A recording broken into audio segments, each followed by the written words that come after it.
कहते हैं देवों के देव महादेव यानी कि भगवान शिव की भक्ति करने वाले प्रत्येक व्यक्ति को संसार की सभी वस्तुएं प्राप्त हो सकती हैं। शिव जी अपने भक्तों की समस्त मनोकामनाएं पूरी कर देते हैं। हमारे शास्त्रों में बहुत से पुराण लिखे गए हैं, जिनमें से एक बहुत ही प्रमुख पुराण है शिव पुराण। शिव पुराण के अनुसार नियमित रूप से शिवलिंग का पूजन करने वाले व्यक्ति के जीवन में दुखों का सामना करने की शक्ति प्राप्त होती है। इस संसार में रहने वाले प्रत्येक मनुष्य की बस यही कामना होती है कि उसे जीते जी हर प्रकार के सुख प्राप्त हो और मरने के पश्चात मोक्ष की प्राप्ति हो, पर सभी के साथ ऐसा नहीं हो पाता है। जीते जी तो दुख मिलते ही हैं और मरने के उपरांत भी मोक्ष प्राप्ति नहीं हो पाती। इसलिए शिव पुराण में भोग और मोक्ष दोनों की प्राप्ति के मार्ग बताए गए हैं, जिनका पालन करके कोई भी मनुष्य भोग और मोक्ष दोनों फलों की प्राप्ति कर सकता है। शिव महापुराण में ऐसे 10 मार्ग बताए गए हैं, जिन पर चलकर मनुष्य अपने जीवन को सुखमय और सरल बना सकता है। शिव पुराण में लिखित कथनों के अनुसार धन संग्रह करना। धन हमेशा सही रास्ते पर चलकर कमाना चाहिए और उसका संग्रह करना चाहिए। अपने धन को 3 भागों में बांटना चाहिए, जिसमें पहला भाग धन वृद्धि में यानी कि धन को जोड़ने में, धन का दूसरा भाग धार्मिक और परोपकारिक कार्यों में लगाना और धन का तीसरा भाग अपने जीवन यापन में खर्च करना। क्रोध का त्याग।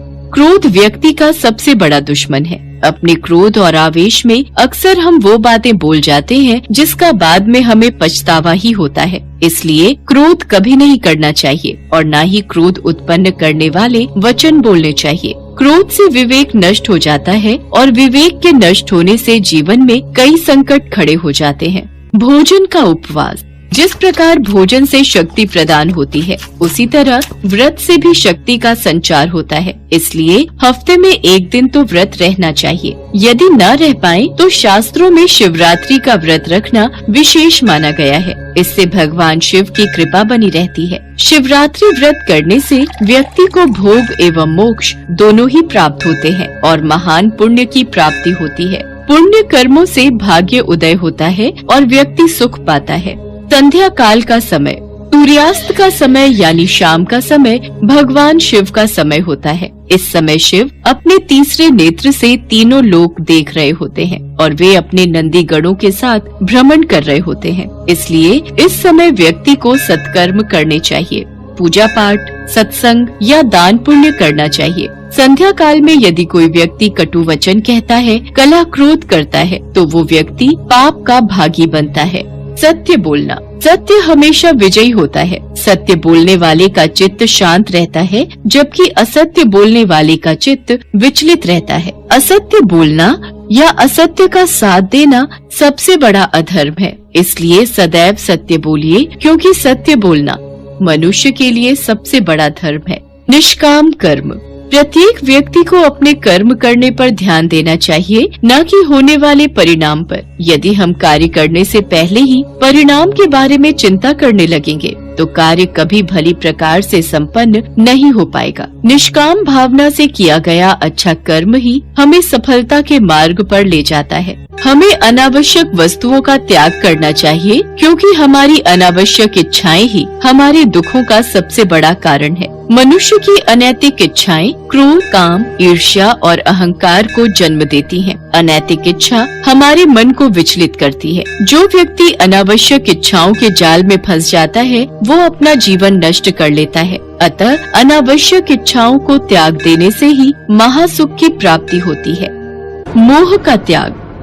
मोक्ष की प्राप्ति के लिए सांसारिक मोह माया का त्याग जरूरी है। इस दुनिया में प्रत्येक मनुष्य को किसी न किसी वस्तु, व्यक्ति या परिस्थिति से आसक्ति या मोह हो जाता है और यही मोह भय और पीड़ा को जन्म देता है। मोह मनुष्य में विवेक को जागृत नहीं होने देता, इसलिए मोह माया का त्याग जरूरी है। सकारात्मक कल्पना। शिव जी कहते हैं कि कल्पना ज्ञान से भी अधिक महत्व रखती है। जो व्यक्ति जैसा विचार और कल्पना करता है, वो वैसा ही हो जाता है। ध्यान करें, सकारात्मक सोच रखें और जब भी करें अच्छी कल्पना ही करें। पशु नहीं, आदमी बनो। मनुष्य का जन्म लिया है तो मनुष्य बनो। न कि पशुओं जैसा व्यवहार करो। मनुष्य में जब तक राग, द्वेष, ईर्ष्या, वैमनस्य, अपमान तथा हिंसा जैसी वृत्तियाँ रहती हैं, तब तक वह इंसान नहीं बल्कि एक पशु के समान है। जो पशु है वो अपने पशु कर्म करता है, लेकिन मनुष्य को तो मानव कर्म और व्यवहार करना जरूरी है। यदि व्यक्ति शिव पुराण में लिखी इन बातों पर अमल करने लगे तो भगवान शिव का आशीर्वाद सदैव उस व्यक्ति के ऊपर बना रहता है और उस व्यक्ति का जीवन सफल हो जाता है और अंत में मनुष्य को मोक्ष की प्राप्ति होती है। इस प्रकार की रोचक कहानियों को सुनने के लिए हमारे इस चैनल को लाइक, शेयर और सब्सक्राइब करें और हाँ, बेल आइकन जरूर दबाएं ताकि रोचक कहानियों का नोटिफिकेशन सबसे पहले आप तक पहुँचे। नमस्कार।